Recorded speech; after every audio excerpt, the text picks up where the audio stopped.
안녕하세요. 오늘도 서연살롱을 찾아주셔서 감사합니다.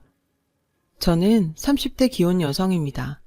점점 더 세상살이가 삭막해져가는 요즘 가슴 따뜻한 이야기 한 자락을 전해드리고자 이렇게 사연을 보내게 되었어요. 이야기의 시작은 제가 고등학교에 입학하던 봄이었습니다. 당시 저는 방송 관련 사업을 하고 계시던 부모님의 영향을 받아 방송 PD의 꿈을 키워나가던 소녀였어요. 부모님 사업이 승승장구하던 시절이라 저는 부족함 없이 잘할 수 있었고 외동딸임에도 외로움을 느껴본 적 없을 만큼 많은 사랑을 받으며 자랐어요. 그러던 어느 날이었어요. 운동장에서 체육 수업을 하고 있는데 담임선생님께서 경황이 없는 얼굴로 달려오셨죠. 조퇴증 끊어왔으니까 들어가서 가방 챙겨 얼른. 마음 단단히 먹어야 돼. 담임선생님 말에 따라 저는 학교를 나섰고 그 뒤로는 기억이 잘 나지 않습니다. 기억이 잘려나간 필름처럼 드문드문 떠오를 뿐이거든요.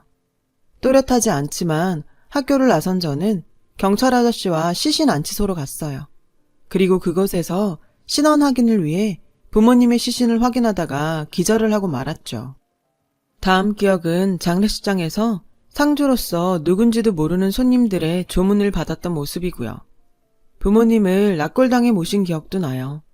교통사고라고 했어요.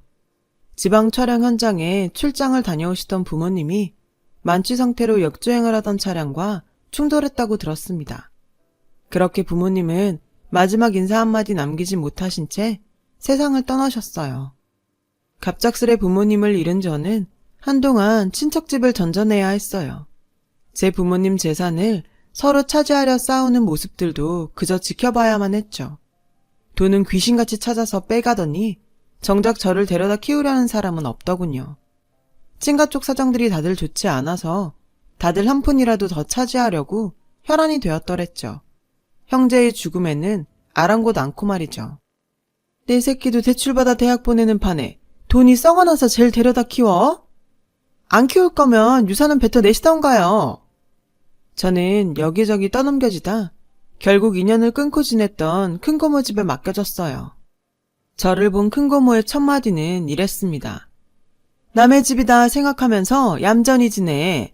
족하고 나발이고 난 그런 거 모른다. 쥐 죽은 듯 없는 사람처럼 살아. 그게 우리한테 보답하는 길이다.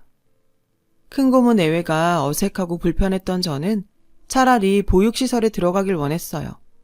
타인에게 폐를 끼치며 살면 안 된다는 부모님의 가르침 탓이었죠. 하지만 현실을 알고는 포기하게 됐어요. 고등학생을 받아주겠다는 보육시설은 대한민국 어디에도 없었거든요. 결국 저는 자포자기하는 심정으로 큰고모 집에서 살 수밖에 없었어요. 그 외에는 방법이 없었으니까요. 부모님이 남겨주신 유산은 친가 쪽 사람들이 달려들어 모조리 뜯어갔고 큰고모 내외는 저를 맡아주는 조건으로 부모님이 운영했던 방송 관련 사업에 경영권을 승계하게 됐다고 들었어요. 지금 생각해보면 사실상 제일 큰 돈을 받은 거였죠. 그렇게 챙기고 저를 데려갔으면 적어도 보살펴주기는 해야 했지만 그분들에게는 처음부터 그럴 생각 자체가 없었어요. 큰고모 내외가 저에게 붙여준 호칭은 부모 없는 것이었어요. 호칭마저 이러니 대접은 오죽했겠어요. 그 시절 저는 없는 존재 취급을 받으면서 살아야 했어요. 그럼에도 꿋꿋하게 이겨냈어요. 꼭 원하는 대학에 합격해서 지옥 같은 집에서 벗어나고 성공한 방송 PD가 되어서 보란듯이 복수를 하리라. 이를 바득바득 갈며 공부했거든요. 그 결과 남들이 다 부러워하는 대학교 신문방송학과에 합격할 수 있었습니다. 그것도 4년 전액 장학금을 받으면서요.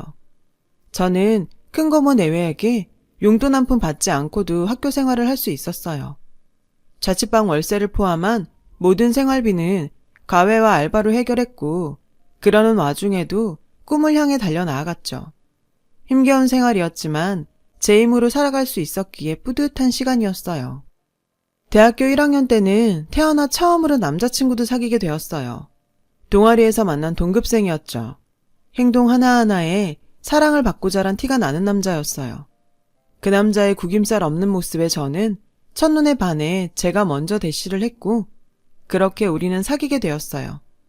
남자친구는 힘겨운 제 인생에 유일한 오아시스였어요. 하지만 행복한 시간은 거기까지였어요. 남자친구가 군대에 가게 되었거든요. 저는 울어서 팅팅 부은 눈으로 남자친구를 훈련소에 들여보냈어요. 그리고 서울로 오면서 직감했죠.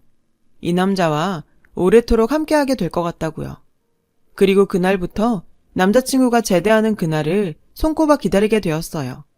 시간은 흘러 저는 대학을 졸업했어요. 그즈음 큰고모 내외가 운영해오던 부모님 사업이 부도가 났다는 소식을 들었죠. 고모부는 산더미 같은 빚을 감당할 수 없었던 나머지 도박에 손을 대버렸더라고요. 도박은 늘 그렇듯 더 큰 빚과 파멸을 불러왔고 그 여파는 방송국 공채시험을 준비하던 저한테까지 돌아왔어요. 가증스러운 낯짝으로 나타난 큰고모 내외는 저에게 처음으로 가족이라는 이름을 붙여주며 빚을 함께 갚아줄 것을 요구했어요. 처음엔 당연히 거절을 했죠. 제발 저 좀 그만 괴롭히세요. 저랑은 상관없는 돈이잖아요. 너 입히고 먹인 돈은 땅에서 솟았다던? 그 돈 저 데려오면서 다 받았잖아요. 그거 다 날려먹고는 무슨 염치로 저한테 이러시는 건데요. 가족끼리 염치는 무슨? 암튼 너도 우리 가족이니 책임도 같이 져야지. 안 그래? 그날 이후 두 분은 저를 스토커 수준으로 쫓아다녔고 필사적으로 피하던 저는 큰고모 내외가 제 주변 사람들한테 접근해서 금전적 피해를 입히자 견디다 못해 강요를 받아들이기로 했어요. 결국 제 이름으로 된 대출이 생겼고 마이너스 통장까지 만들게 되었죠. 그나마 사채빚은 없어서 다행이다 싶을 정도였어요. 제가 과외와 알바를 해서 번 돈까지 모조리 두 사람에게 들어갔어요. 하지만 저의 청춘을 저당 잡혀 빼앗아간 돈이 큰고모부의 도박 자금으로 탕진되었다는 사실을 알게 되었을 때 저는 결국 좌절해버리고 말았습니다. 빚이 모두 없어지면 자유가 다시 돌아오겠거니 했던 희망이 사라진 거죠. 태어나 처음 해보는 좌절이었어요. 그게 참 힘들고 아픈 거더라고요. 저 혼자만 힘들면 모르겠는데 제가 힘들다는 이유로 저도 모르는 사이 주변에 어둠을 뿌리고 있더라고요. 제가 아끼던 사람들을 감정 쓰레기통 취급을 하고 있었고 그렇게 저는 서서히 외톨이가 되어갔어요. 오직 대학교 1학년 때부터 만나왔던 남자친구만이 저의 곁을 지켜주었죠. 하지만 한참 삐뚤어져 있던 저는 구김살 하나 없이 맑은 남자친구가 괜히 밉더라고요. 그래서 늘 못된 말들만 쏟아냈어요. 힘들어 본 사람들은 아마 알 거예요. 그때 제가 남자친구에게 했던 말들이 사실은 저에게 하는 화풀이였다는 걸요. 저는 남자친구가 미웠던 게 아니라 제 자신이 미웠던 거예요. 제 어둠이 그를 물들일까봐 겁이 났어요. 남자친구는 잠시 시간을 주겠다며 제 곁을 떠났어요. 그리고는 며칠 뒤에 전화를 했더군요. 내일 시간 돼? 지금 하지 않으면 두고두고 후회할 말이 있어서. 잘 됐네. 나도 꼭 해줄 말이 생겼는데. 남자친구를 위해 차라리 나쁜 년이 되기로 결심한 저는 이별의 말을 되뇌이며 약속 장소로 나갔어요. 그런데 그곳에는 처음 보는 여사님이 남자친구와 함께 있지 뭐예요. 남자친구의 어머님이더라고요. 남자친구가 얼마나 큰 사랑을 받으며 그렇게 자랐는지 그 맑은 모습이 어디서 나왔는지 어머님을 보니 확실히 알겠더라고요. 어머님께서는 예기치 못한 첫 만남에 당황한 저에게 사과부터 하셨어요. 도리가 아닌 줄 알지만 사연을 듣고 도저히 가만히 있을 수가 없어서 자리를 마련했어요. 기분 나쁘다면 사과할게요. 얼떨결에 시작된 상견례. 어머님은 저의 손을 꼭 잡아주며 말씀하셨어요. 우리 아들이 부족하겠지만 내가 잘 채워줄 테니 앞으로 우리와 함께하지 않을래요? 가족으로. 말씀은 감사합니다만 제 사정 들어서 알고 계시잖아요. 저와 인생이 엮이기엔 아드님은 너무 아까운 사람입니다. 더 좋은 며느리감 만나셔야죠. 그때 어머님께서 딱 한마디로 저의 마음을 돌려놓으셨습니다. 힘들 때 사람 버리는 거 아니에요. 처음 만났던 날 남자친구에게 이미 반했었고 어머님과의 첫 만남에서 두 번째로 반해버린 저는 감히 결혼을 결심했어요. 하늘이 내려주신 것 같은 두 사람을 놓치기 싫었거든요. 나에게도 행복한 가정이 생길 수 있다는 희망에 부풀었어요. 그런데 결혼이라는 게 돈이 참 많이 들더라고요. 가진 거라곤 빚뿐이고 외톨이 신세라 축의금도 기대할 수 없었던 저에게 결혼을 준비하는 과정 하나하나가 부담이었고 면목 없는 순간들의 연속이었어요. 하지만 부담은 오래가지 않았습니다. 예비 시어머니께서 남자친구 몰래 저를 불려다 앉혀놓고는 큰 금액이 들어있는 통장을 건네며 말씀하셨거든요. 부담 갖지 말고 쓰렴. 제가 이 돈을 어떻게 받아요, 어머님? 어머님 아니고 엄마. 결혼 얘기 꺼내면서 난 이미 널 내 딸로 받아들였단다. 그리고 딸 체면은 엄마가 세워주는 거잖니? 예비 시어머님의 감사한 배려 덕분에 결혼 준비는 잡음 하나 없이 순조롭게 진행되었어요. 결혼식 전날에는 시어머니와 함께 부모님을 모신 낙골당으로 갔어요. 시어머니께서 가자고 하시더라고요. 시어머니께서는 부모님의 영전 앞에 커다란 국화꽃 한 다발을 올려놓고는 어른끼리 할 얘기가 있으시다며 제게 자리를 피해달라고 하셨어요. 어머님 말씀에 자리를 피하기는 했지만 무슨 이야기인지 너무 궁금하더라고요. 그래서 뒤쪽에 몰래 서 있었습니다. 그리고 들었죠. 시어머니께서 제 친부모님께 하시는 약속의 말을요. 저도 한낱 사람인지라 친부모처럼 대해주겠다는 약속까지는 못 드려요. 하지만 제가 두 분을 뵙게 되는 날 사돈내외 앞에 부끄러움 없도록 잘하겠습니다. 시어머니의 말에 목이 메어왔어요. 그날 저는 시어머니를 꼭 껴안고는 아이처럼 엉엉 울었어요. 부모님이 돌아가셨던 날보다 더 많이요. 그렇게 저는 누구보다 행복하고 성대한 결혼식을 올릴 수 있었어요. 시어머니께서는 아무리 엄마 해도 시모는 시모라면서 신혼집에 되도록 방문하지 않으려고 하셨어요. 그래도 상관없었어요. 제가 매일같이 엄마를 찾아뵈었거든요. 엄마 품에서 시간을 보내고 싶어서요. 하루 종일 엄마랑 시시콜콜 수다를 떨며 저를 집어삼켰던 어두운 그림자를 조금씩 지워나갔어요. 덕분에 용기를 낸 저는 지난날 저로 인해 상처를 받았던 주변 사람들을 찾아가 사과를 했어요. 엄마를 닮아가는 저의 모습이 좋아 보였던 덕분일까요? 모두들 저를 이해해 주었고 용서해 주었어요. 우리 부부가 꽃길만 걷길 응원하면서요. 그렇게 저는 잠시 잊었던 꿈이던 방송국 PD가 되기 위한 공부를 다시 시작했어요. 제가 공부를 다시 시작했다는 소식에 엄마는 남편보다 훨씬 기뻐하셨어요. 그런데 세상 참 좁더라고요. 제가 결혼을 잘했다는 소문이 돌고 돌아 큰 고모 내외한테 들어갔던 모양이에요. 저에게서 더 이상 쥐어짤 돈이 없어졌던 시점부터 연락을 끊었던 큰 고모 내외가 남편과 엄마 몰래 저를 불러냈어요. 우리는 여전히 가족인 만큼 어려움을 함께 헤쳐나가야지. 우리가 가족이었던 적이 있었나요? 친자식보다 더한 정성으로 길러준 우리야. 결혼 지참금 한 푼 없다는 게 말이 돼?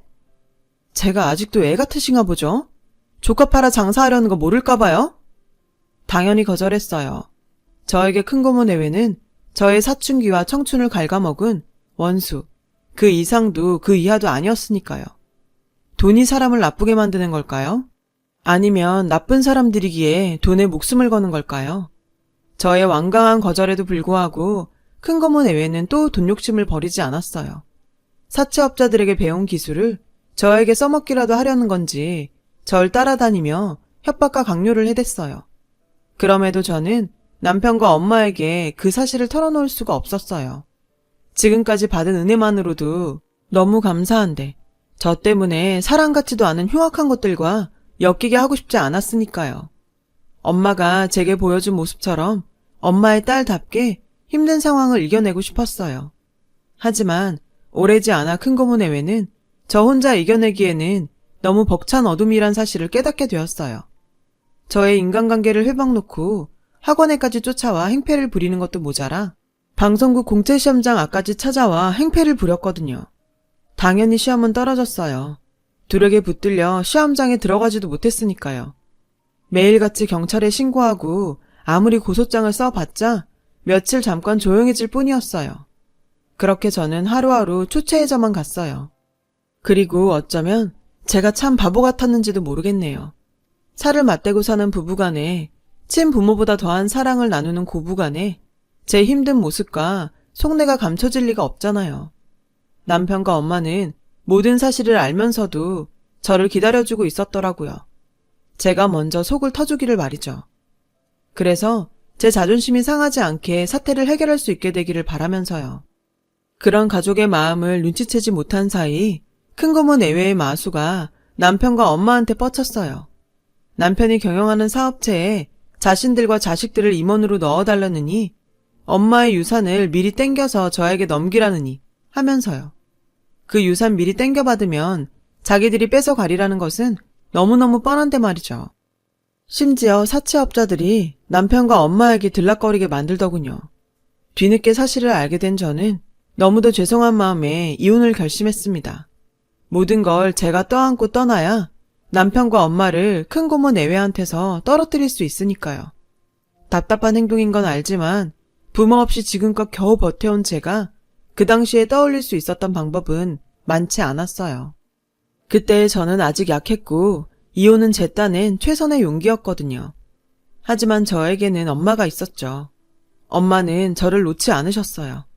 이혼을 결심한 제가 마지막 기대를 걸고 큰 고모 내외를 회유하기 위해 만든 자리에 남편과 함께 찾아오셨더라고요.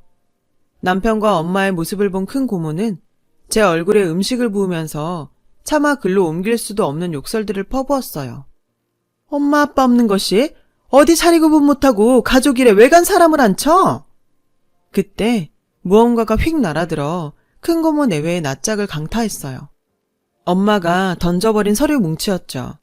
제가 상황을 파악하기 무섭게 엄마의 굳은 목소리가 들려왔어요. 늘 기품 있고 자애롭던 엄마가 처음으로 격분한 모습은 심장이 짜릿할 정도로 매서웠어요. 당신들이 지금까지 내 며느리한테 무슨 짓을 저질렀는지 법정에서 한번 떠들어 볼까? 단언컨대 난 우리나라에서 제일 비싸고 제일 승률 높은 로펌에 의뢰할 거예요. 당신들이 저지른 만행들을 제대로 벌받을 수 있게 할 거라고요. 인간으로 태어났으면 인간구실을 해야지.